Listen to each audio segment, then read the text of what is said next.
Salut tout le monde, donc j'espère que vous allez bien. Donc aujourd'hui, on va réparer mes chaussures.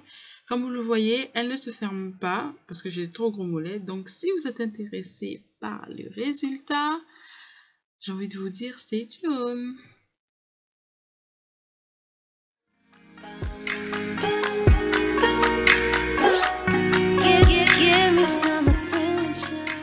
Bon, vous le savez, un DIY sans jus de bissap, ça ne fonctionne pas.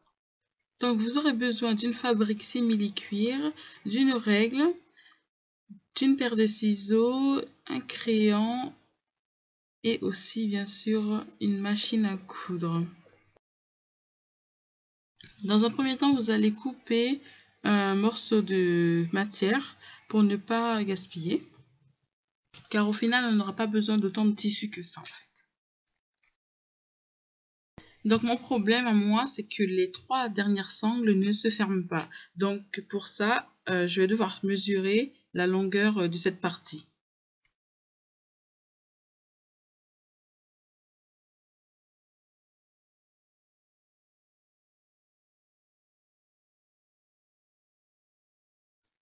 Donc la partie en question fait 8 cm.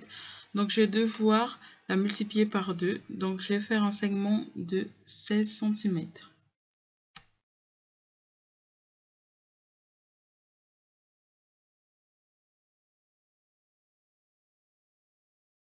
Ici dans la vidéo, j'y vais un peu au pif. Mais là, il va falloir que je mesure l'écart qui me manque pour que la fermeture ferme. Donc moi, j'ai mesuré 6 cm. Mais si vous voulez faire ça bien, je vous conseille de mettre votre chaussure et de mesurer directement sur vous.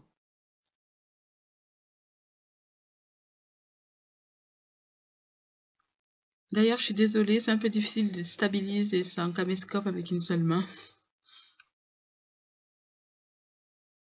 Donc, toutes ces mesures nous ont permis de former un rectangle de 16 cm de longueur, de 6 cm de largeur, mais comme vous le voyez, j'ai rajouté quelques millimètres de chaque côté, histoire de me donner une petite marge.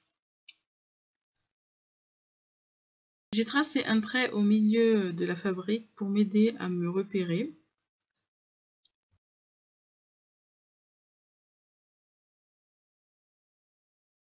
Donc là, comme vous le voyez, je vais directement couper les 3 premières sangles et les coudre à l'envers de la fabrique.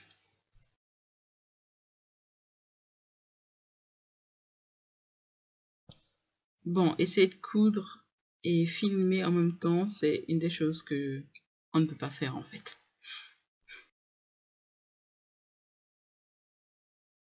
Comme vous le voyez, j'ai terminé de coudre la première partie. Je vais coudre la deuxième partie.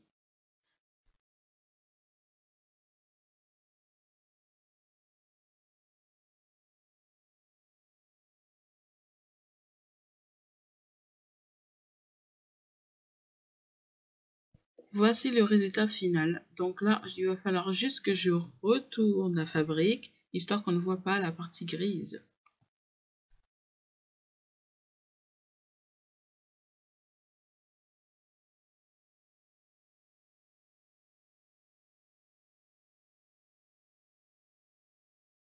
Cette étape-là, c'est juste pour rendre le résultat le plus esthétique possible. Donc voilà, je vais aller coudre autour du patch et couper quelques fils, histoire que ça soit plus présentable. Smooth hachette. Donc voici, c'est terminé. Donc j'espère que ça n'a pas été trop dur de me comprendre.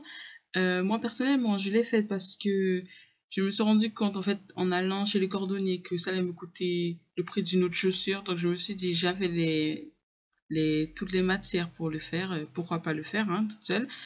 Donc si je suis capable aussi, être capable aussi. Donc j'espère que vous aimez le résultat. Pour ma part, ça se voit que je kiffe. Et donc jusqu'à la prochaine vidéo, je vous fais d'énormes bisous et je vous dis à plus tard.